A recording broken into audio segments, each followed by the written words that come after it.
பன்னீர் புஷ்பங்கள். இதுதான் அருமையான பன்னீர் புஷ்பங்கள்.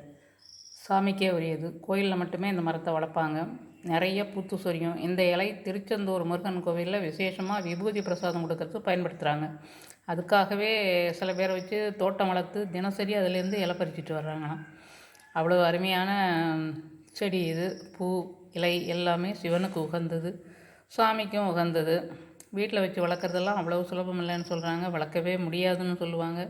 நான் ஆசைப்பட்டு தெய்வத்துக்கு உண்டான எல்லா செடிகளையும் வாங்கி வளர்த்துட்டேன். மகிழ மரம் உள்பட எல்லாமே. நான் வைக்காதது வில்வ மரம் மட்டும்தான். அதையும் வாங்கி வச்சு பயிர் பண்ணணும். பயிர் பண்ணுறது ரொம்ப சுலபம் இல்லை, அவ்வளோ கஷ்டம் அப்படின்னு சொல்லுவாங்க. இருந்தாலும் இது என்கிட்ட நல்லா அழகாக கிளம்பிடுச்சு. நர்சரியில் கன்று வாங்கி வச்சது தான். இதனோட இனப்பெருக்கம் எப்படின்னு தெரியல. இல்லைன்னா நானே பெருக்கி எல்லாருக்கும் கூட கொடுக்கலாம். தண்டு வைக்கிறதுன்னு தான் நினைக்கிறேன். விதை கிடையாது. காய் காய்க்கும், ஆனால் அது விதை கிடையாது. அதுக்கு மேலே விவரம் தெரியல என்னன்ட்டு நர்சரியில் தான் விசாரிக்கணும். Thank you viewers. தேங்க்யூ.